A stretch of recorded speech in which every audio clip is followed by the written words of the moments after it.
Voilà, le sujet ici, c'est l'architecture déployable pour le cloud, c'est spécialement pour fait sur l'IBM Cloud.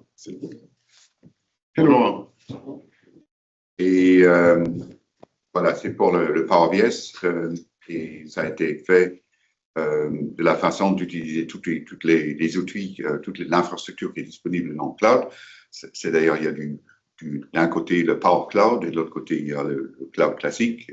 Ça vient du stockage objet, ça vient de l'infrastructure pour le calcul et tout ça, c'est intégré à la sécurité, le réseau, tout ça. C'est ça qui est couvert ici. La solution est disponible à travers le catalogue d'IBM. Si vous allez sur le catalogue, il y a plusieurs choses qui sont disponibles que je peux utiliser.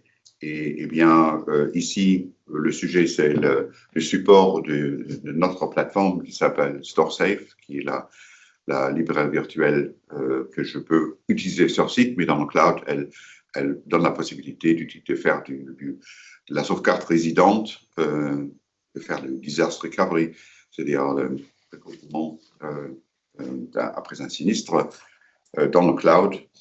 Et voilà, ça vous donne une vue générale des produits qu'on a ou qu'on vient d'annoncer.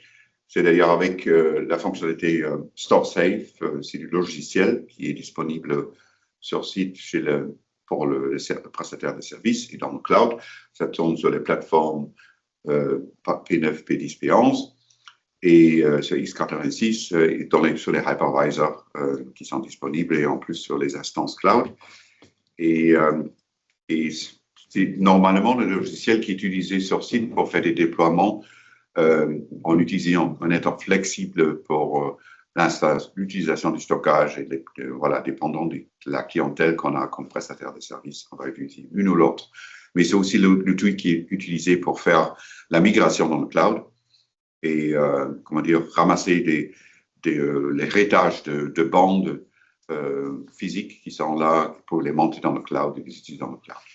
Alors, avec ça, vous voyez, on a déjà un beau nombre, à peu près 4 exabytes de données qu'on gère sur la partie RVMI. C'est le volume de la sauvegarde qui est déployé dans beaucoup de pays, régions et avec des industries tout à fait différentes. La deuxième partie, c'est quelque chose qu'on vient d'annoncer, qui est aussi disponible à travers le catalogue à partir la semaine passée. Ça s'appelle Habanero. Habanero, c'est un service complet. C'est lui qui offre la protection, la prestation de la protection de données. C'est d'ailleurs, on peut mettre ici en hybride, c'est-à-dire on peut mettre ça en premise et inclure la solution dans le cloud. Et nous, on gère la clé à la main, la solution, c'est-à-dire ça veut dire la protection à travers le catalogue. Je peux dire, au lieu d'aller voir Wasabi ou Amazon, eh bien là, j'ai la même chose. J'ai une boîte de stockage que je peux utiliser, mais c'est pas seulement du stockage S3, c'est toute une fonctionnalité qui est disponible avec le sauvegarde et le recouvrement qui est fait par nous, en mettant en place du stockage immutable en place.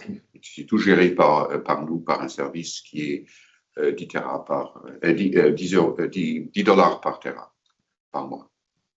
Alors, maintenant, ça sont 2 sujets qui sont disponibles à travers le catalogue et voilà, ça couvre les différentes fonctionnalités sur site, hybride ou dans le cloud.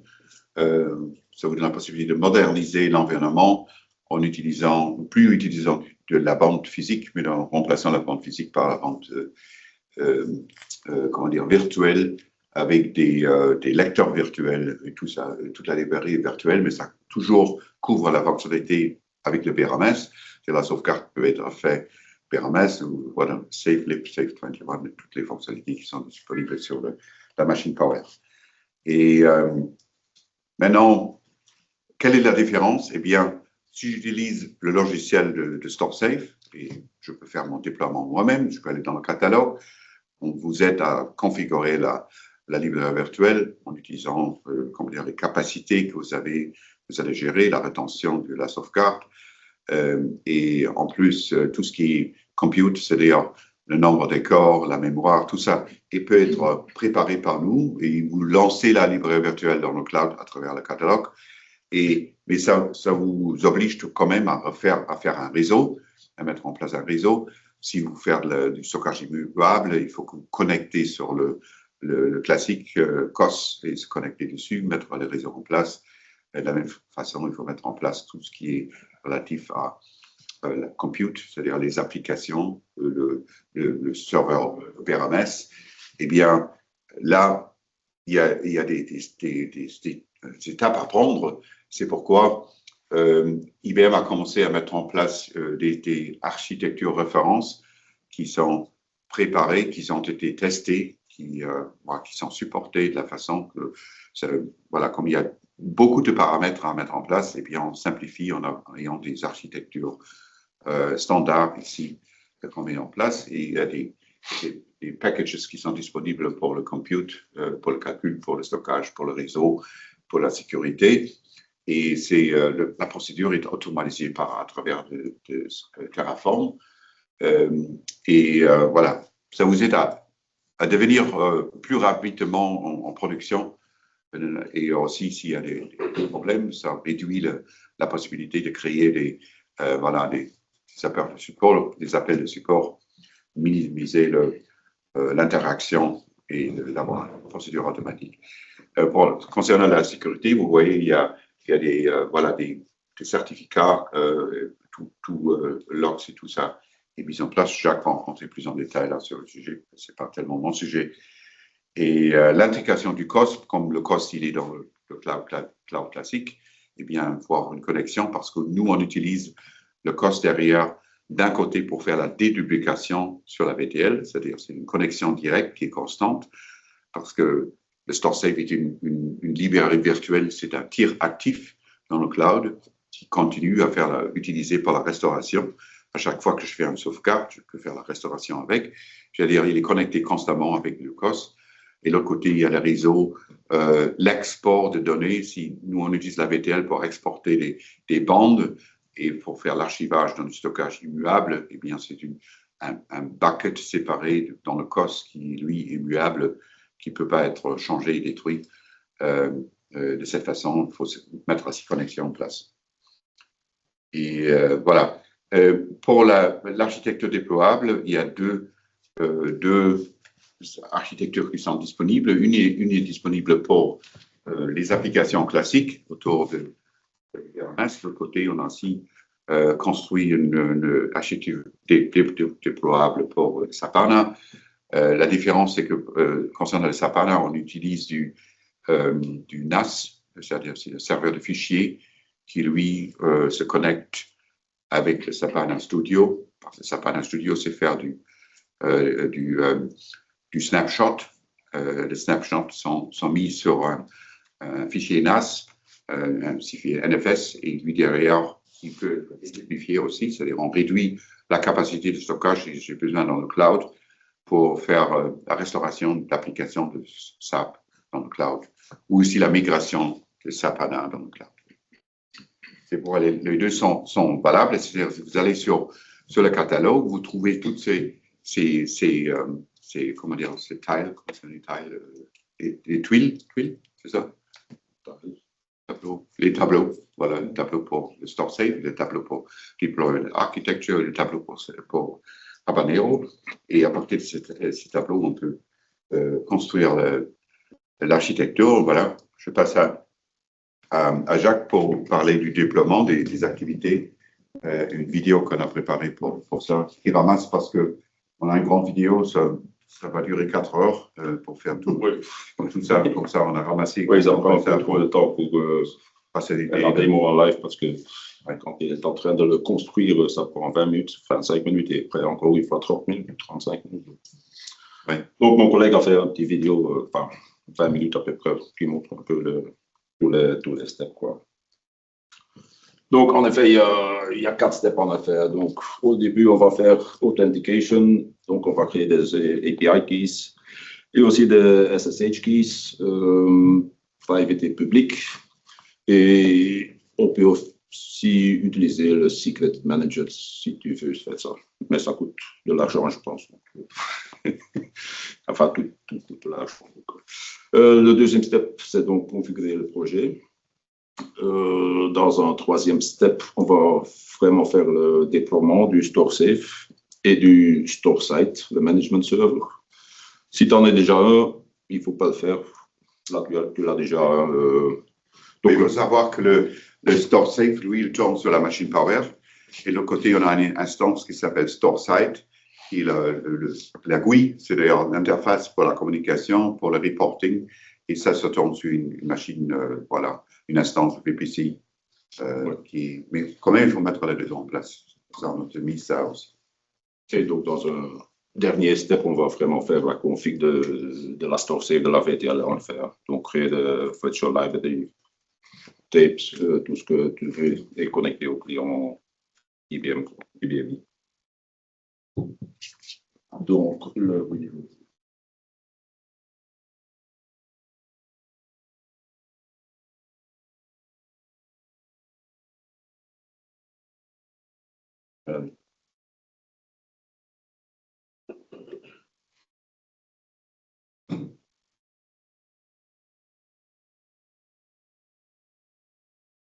Donc, comme on avait dit, premier step, c'est donc créer le key API.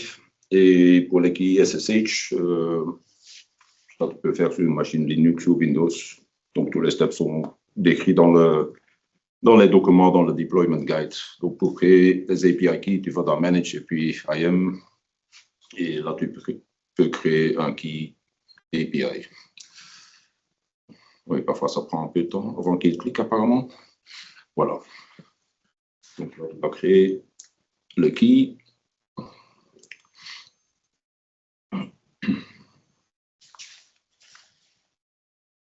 Donc, tu lui donnes un nom, quelque chose que tu te rappelles, enfin, pour ce projet-là, en effet. Pour le reste, donc, tu as les défauts. Oui, vous voyez, on fait la présentation pour le Tech Exchange. On a participé à Orlando. Et donc, tu peux aussi downloader le JSON file si tu en as besoin. Et c'est important de copier le API key, tu le mets quelque part parce qu'on a besoin après pour le mettre dedans.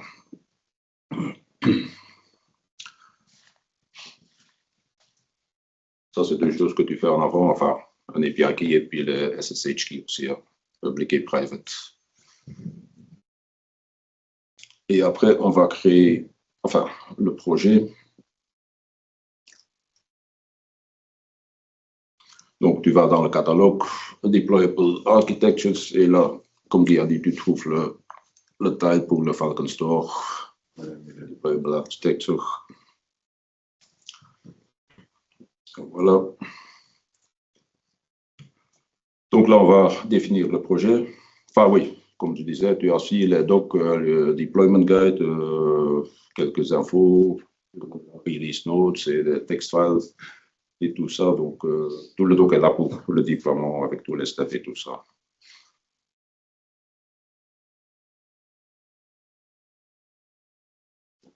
On va créer le projet, enfin définir le projet. On va donner un nom.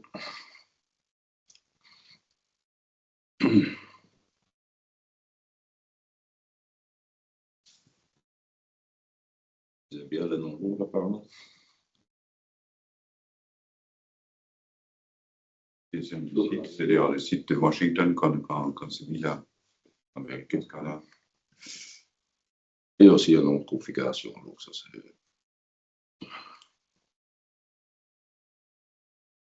Voilà. Et là, tu vas choisir l'infrastructure.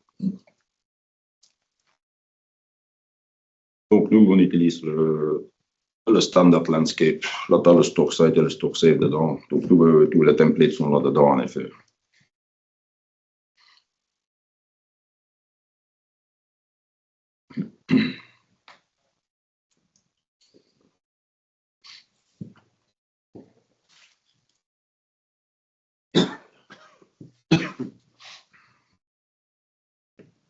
Voilà.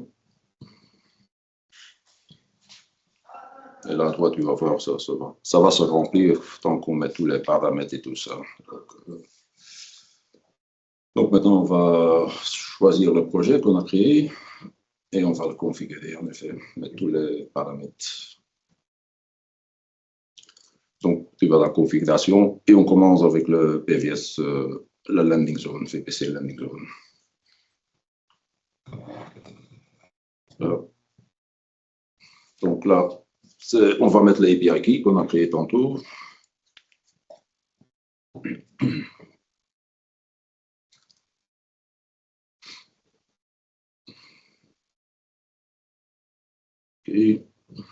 Donc, next. Et aussi, on va mettre les optional inputs qu'on peut configurer. On va lui donner un préfixe. Donc, tous les noms vont être avec ce préfixe-là. C'est pour bien identifier les ressources.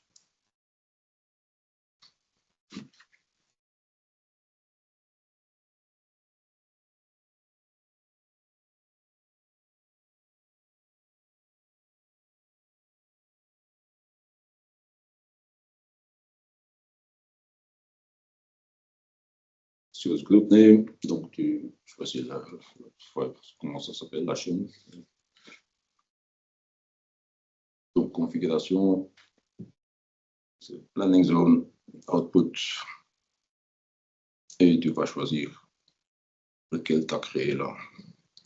Enfin, si ce n'est pas encore créé, il va te le dire quand tu as choisi ici, parce qu'il faut en un qui existe déjà. Je pense qu'ici, ouais, il donnait l'erreur, donc il va prendre le défaut après, je pense. Donc, il faut avoir un qui existe déjà pour mettre là. Donc, le zone, un external IP pour connecter. Il va mettre le SSH key, le private et le public.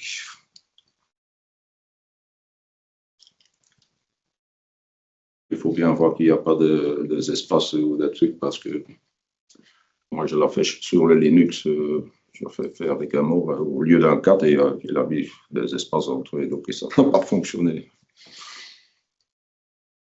Et donc, il va, pour les autres, enfin oui, il est en train de faire le SSH key là. Et donc aussi une IP pour l'accès external.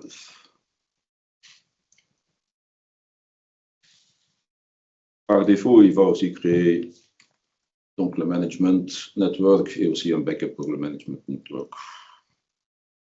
Ça, il fait par défaut. Tu peux changer l'IP si tu veux. Si importer des custom image, si tu veux.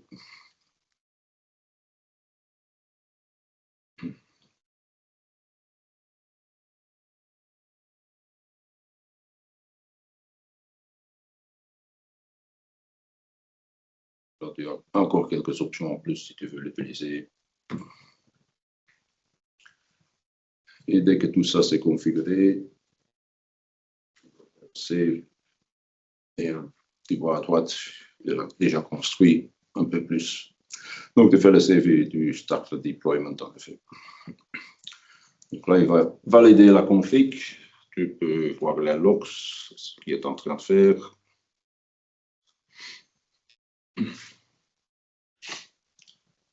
Et quand c'est validé, tous les logs.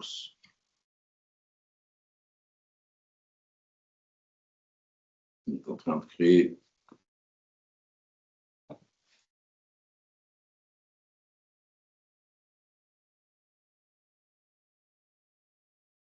Init face, ça c'est le init face. Oui, là il a bien fait.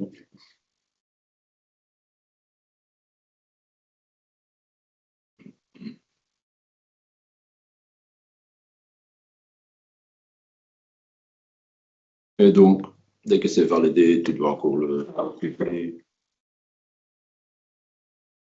Mets ton nom.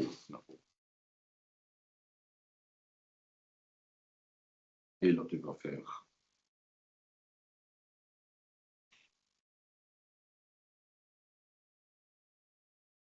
déployer-le.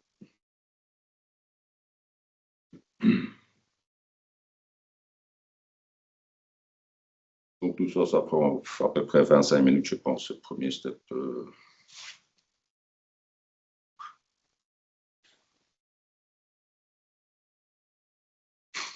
Tous les détails dans les logs. Moi, j'avais un problème. À la fin, il disait ton SSH key n'est pas bon. J'avais apparemment copié avec un espace quelque part.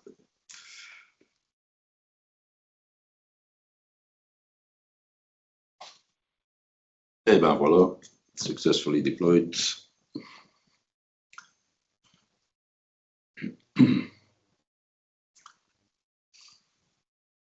J'attends encore une fois tous les paramètres. Et après, tu vas de nouveau dans les projets et tu vas voir, tu sélectes ton projet que tu avais créé au début. Dans configuration. Et là, tu vois qu'il a bien déployé le PVC landing zone. Donc, le step suivant, c'est donc créer le stock safe, déployer le stock safe. Donc, celui-là.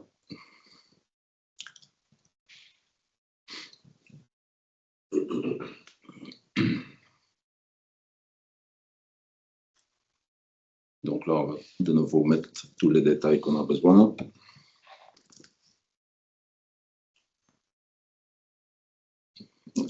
De nouveau, le API key qu'on avait créé au début.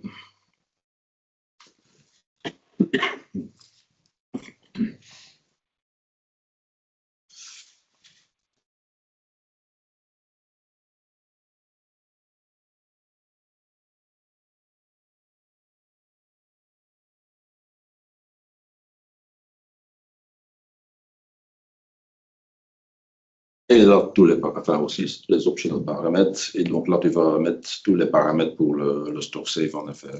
Donc, tous les sizing, repository capacity, memory et tout ça, c'est des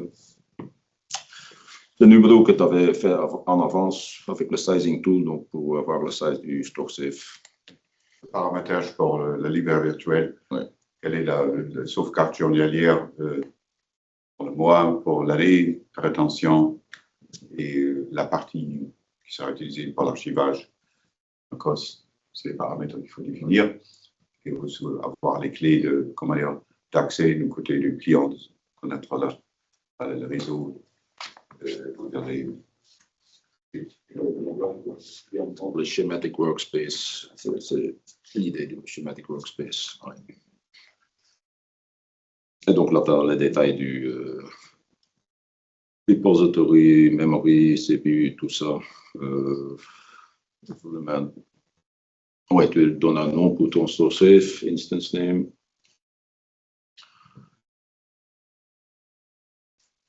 Type serveur, le storage type, tier 1, tier 3. On va prendre le tier 3 ici, je suppose. C'est moins cher. Utiliser le tier 1 du tier 3. Et le COS il est utilisé pour la déduplication aussi. Oui, ça tu peux faire aussi. Donc, tu peux mettre un management API. Si tu n'en mets pas, il va prendre un du liste qui est encore libre. Donc, mais si tu as spécifié un en avant, tu peux mettre celui-là là-bas.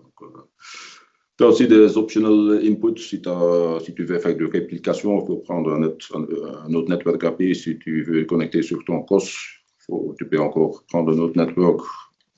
Donc, c'est bien de séparer tout ça pour le management, pour la connexion avec l'IBMI, pour la réplication ou pour la connexion avec le code si tu utilises ça comme repository. Le volume index, folder index. Donc, il a pris 1 terabyte pour le repository. Là, il se trompe parce que pour le volume index, on prend 5% du data repository.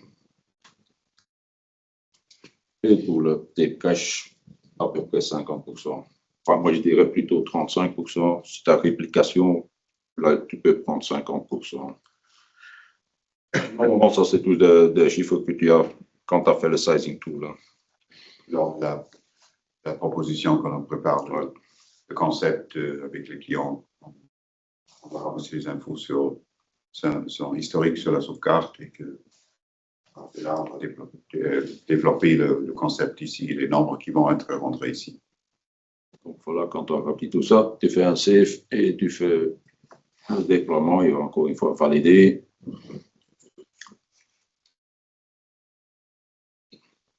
Encore une fois, approuver et puis il va faire l'installation.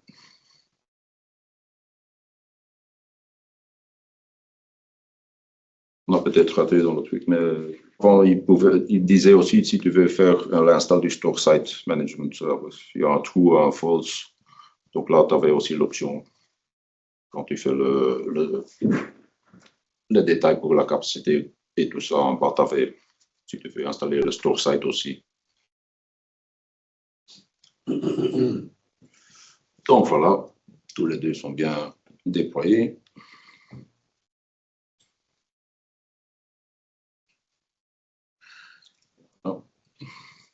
Et maintenant, tu peux aller voir ton store safe, donc dans Infrastructure.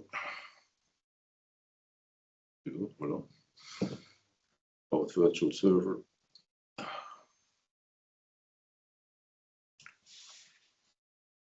Et Virtual Appliance. Et là, normalement, il y a le store safe. Voilà.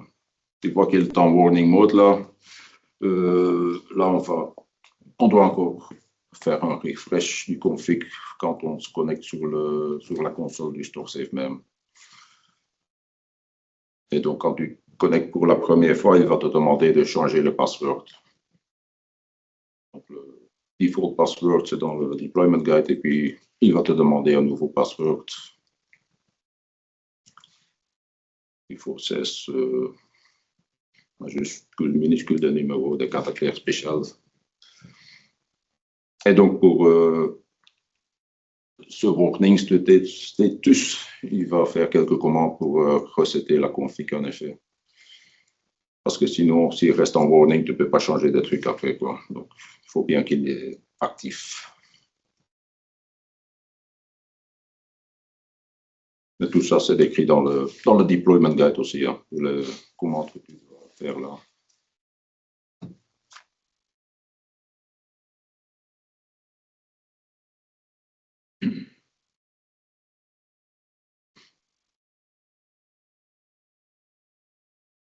Ça peut prendre quelques minutes, ce truc. Hein.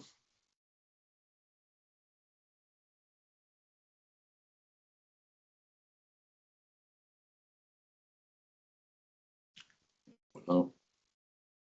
Donc là, il est en... Oui, il faut faire un refresh de temps en temps. Avant qu'il est actif. Ah, voilà, il est actif maintenant. Donc, prochain step, c'est attacher le volume qu'on a créé. Donc, le tape cache le volume index.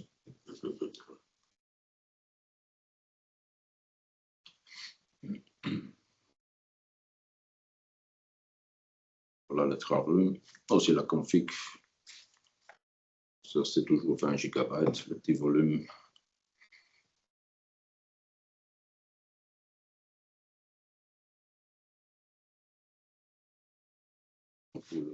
Pour save, on a toujours besoin, enfin, moins de 4 volumes. C'est un pour le config repository, c'est toujours 20 GB.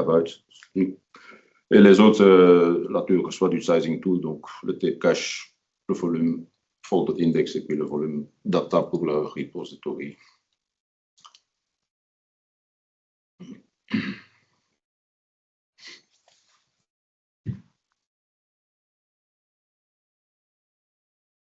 Qu'est-ce qu'il fait là?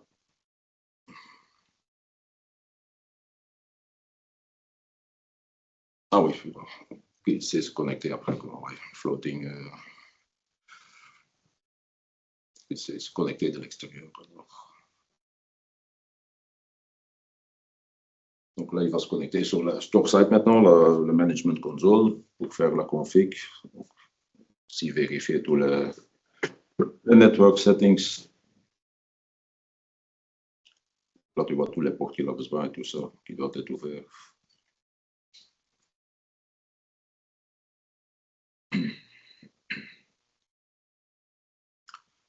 Et donc là, il vient sur le Store Site Management Server. Donc là, il va ajouter le Store Safe. Donc, tu fais plus.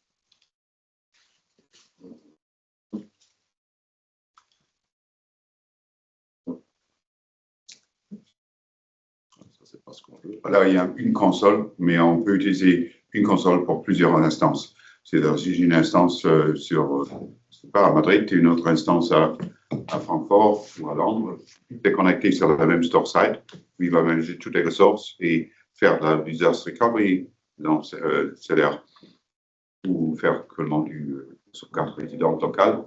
Tout ça, ça peut être combiné. Je peux même utiliser le store site pour administrer les instances qui sont sur site ou chez les MSP, dépendant du setup et du nombre des applications. Si je suis MSP, prestataire de service, et bien j'ai la possibilité d'utiliser un store site qui, lui, va gérer plusieurs clients derrière. De cette façon, je peux avoir des services dédiés qui sont multi-tenant, qui sont protégés par client et le stockage et l'utilisation est de façon aussi séparée par sécurité. À la fin, c'est le prestataire de service qui lui collecte la facture d'IBM pour l'utilisation du cloud et c'est lui qui va faire payer ses clients. Un petit peu en arrière. Donc, non, c'est parce que ça continue avec toi. Ah, tu as arrêté. Oui, donc là, il va configurer donc, le volume qu'il a attaché. Donc là, il va dire le 20 gigas, c'est pour la configuration repository, puis pour le tcache et encore les deux autres pour le deduplication repository.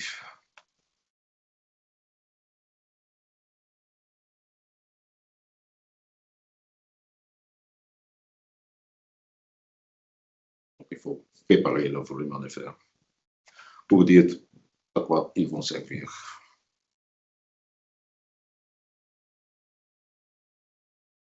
Là. Et le type de configuration. Donc là, et après, il va créer le database, le config repository. Donc les deux, ils sont sur le même petit disque de 20 gigas. Je fais compression.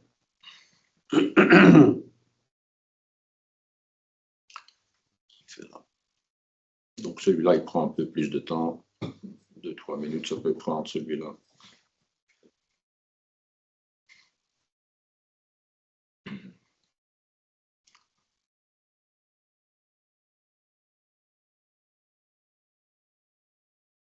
Et donc, quand ça c'est fait, il va créer son deduplication repository. Donc, il va dire un volume pour le volume, enfin pour le folded index et l'autre pour le data du repository. Donc, si tu veux faire ton repository sur COS, les données uniques. COS utilise les deux données uniques pendant que le tier 1 ou le tier 3 il utilise les métadonnées, c'est-à-dire les tableaux, parce que la plupart des infos sont dans la mémoire de la machine Power, mais il y a quand même des tables qui sont dans le cache et derrière les données uniques, parce que la multiplication, elle réduit sur les données uniques et qui sont stockées sur le COS. C'est-à-dire pour le COS, on n'a pas besoin tellement de performance, parce que c'est que les blocs uniques. Et vraiment, les tables avec les hashcodes, c'est eux qui sont très actifs ou qui vont chercher les blocs uniques pour construire pour hydrater les bandes à la fin ou déhydrater les bandes. Donc là, il a créé, et quand ça c'est fait, il peut créer un virtual library. Donc là, on prend le Falcon Store. Je prends le drive type 6, 7, 8, 9. Il fait aussi capacity on demand. Comme ça, il va juste créer prendre un petit espace pour créer le début de la bande. Quand il y a plus de data, il va ajouter toujours 85 gigas ou quelque chose comme ça. Donc, c'est un peu de provisioning en effet. Si j'ai une bande de Terra, au début, je vais peut-être mettre quelques gigas dessus, et puis je vais ajouter les données de plus en plus. C'est pourquoi je n'ai pas besoin de la totalité de la capacité au début. Et...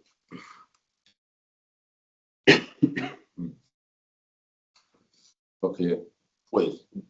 Dès que tu as créé le Virtual Library, le tape, il faut créer le deduplication policy. Tu peux créer plusieurs policies et tu dois mettre le tape dedans afin qu'il fasse son dedup. On peut faire la dedup en ligne, on peut faire la dedup post, c'est-à-dire après, on ramasse les données. Et si j'ai une question de fenêtre, je peux utiliser un grand cache et ramasser beaucoup de données dans une petite fenêtre. Et derrière, je fais la déduplication après que j'ai ramassé les données, en dehors de la fenêtre de la sauvegarde. Donc, tu as plusieurs paramètres là que tu peux mettre. Tu peux aussi mettre des Windows, tout ça, inline, post-dedup et tout ça. Donc, la plupart des clients, ils font inline parce que c'est une performance sur les machines qui sont déployées. Et même s'il ne fait pas l'inline, il va faire le post-dedup automatiquement après. Tu peux le choisir aussi. Si oui. Tu es trop busy avec des autres trucs.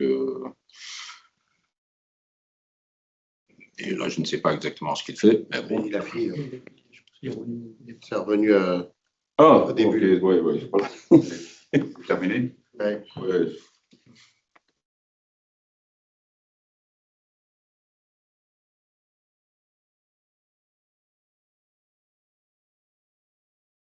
Du coup, pour être sûr de comprendre, il déploie quoi? Alors, il déploie le store safe sur un Power 9 dans la partie Power VS et dans la partie VPC. Il y a combien de. Il y a une machine virtuelle pour la partie store side. Oui, la machine virtuelle, ça ne tourne pas sur la machine Power, ça tourne toujours sur une petite machine du VPC, une petite instance qui elle va seulement gérer, elle ne va pas contenir les données, que gérer toutes les instances, la licence, s'assurer que la capacité est bien payée.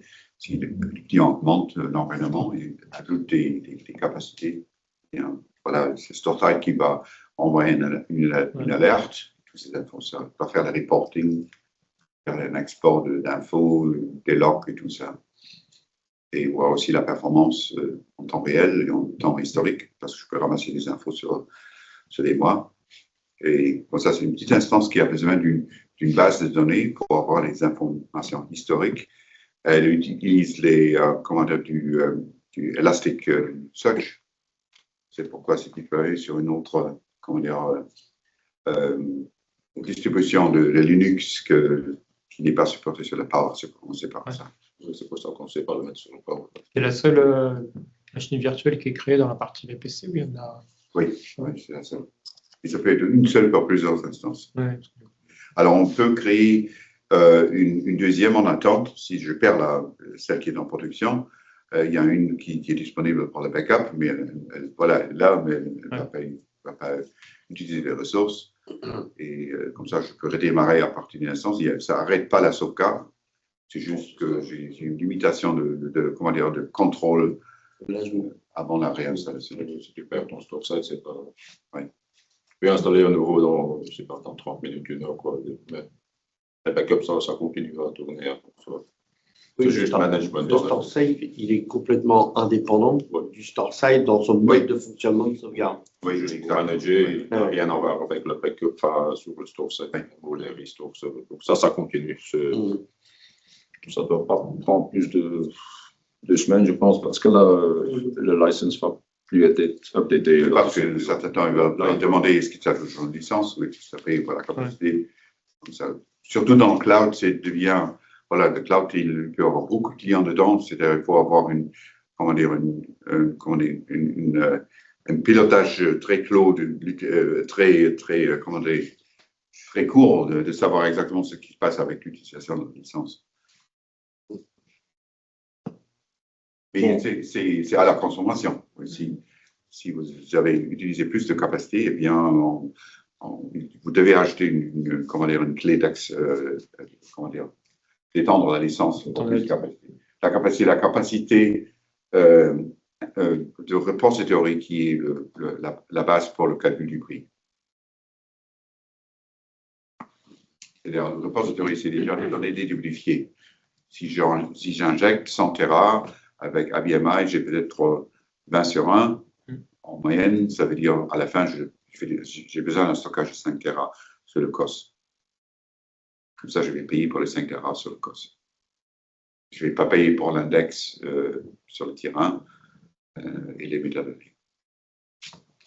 Pour le store site, qu'on soit dans le cloud IBM ou on-premise, oui. Les fonctionnalités sont exactement identiques. Oui, c'est-à-dire qu'on peut avoir les mêmes graphes de suivi de performance, oui. de report, oui, etc. Oui. C'est la même chose. Donc, la même chose. Tu dois pas le mettre dans le cloud si tu as une petite machine VM ou n'importe quoi. Ouais. Ah, on a plusieurs clients qui sont dans des cas, c'est plutôt on-premise. Et c'est vrai qu'on a aussi des clients dans le cloud IBM. Donc, mais je me posais la question, en fait, est-ce qu'on avait exactement les mêmes fonctions dans les deux? Je n'ai pas posé la question. Oui, il y a la même fonctionnalité. En principe, si j'ai un store site dans le cloud, je gère les instances dans le cloud, mais je peux aussi avoir une instance qui gère les deux. Comment dire, la capacité utilisée en premise et normalement très souvent n'est pas gérée par le cloud. Parce que ça a été commencé par, je ne sais pas, c'est votre partenaire qui l'a commandé ou c'est commandé à travers le catalogue sur une autre instance en premise. Mais voilà, la capacité est un peu gérée différemment parce que dans le cloud, c'est à la consommation. Et si je commande une licence à travers la catalogue pour l'utilisation de ce site, c'est une souscription par année. C'est différent. Ça, c'est la différence. Ben voilà, c'est un peu plus loin. Donc, deployable architecture, c'est donc bien, si tu dois installer des stocks en plus dans le cloud, ça va vite, quoi. Oui, en plus, c'est comme ça. Maintenant, c'est toujours la situation, un peu que les clients ils commencent à utiliser le cloud et ils vont faire des tests ou des POC. Maintenant, ça peut être le cas que déjà il y a une infrastructure qui a été créée. Maintenant, si on part de celle-là, eh bien, c'est commencer à zéro avec une architecture référence qui sera supportée. Pour le reste, ça dépend de la situation, ce que vous désirez faire. Eh bien, il y aura aussi des clients qui déjà sont dans le cloud et qui vont ajouter la source plus tard. Alors, il faut voir si on peut utiliser l'architecture référence ou il faut créer une nouvelle. Oui, c'est bien si on commence à zéro, en effet. Si tu as déjà un truc, là, tu peux aussi choisir les tailles pour installer un store safe. Oui, tu peux l'ajouter à la network et tout ça. Donc, et pour ça, on peut travailler avec vous s'il y a des clients existants qui déjà, je ne sais pas, peut-être ont utilisé du Mimic sur un autre produit pour monter les données dans le cloud, pour faire un POC, mais derrière, voilà, pour mettre en place une infrastructure qui va être supportée continuellement pour des années. Voilà, ça dépend des directions. Voilà. Je pense que bon. Merci beaucoup. Merci. Tu pourrais confirmer. Ah, d'accord. Non, c'est parfait. Oui. Bien, ça t'adresse. Plus de questions? Non, ça ira. Bon, je vous parle de mon cas, là. Oui, d'accord.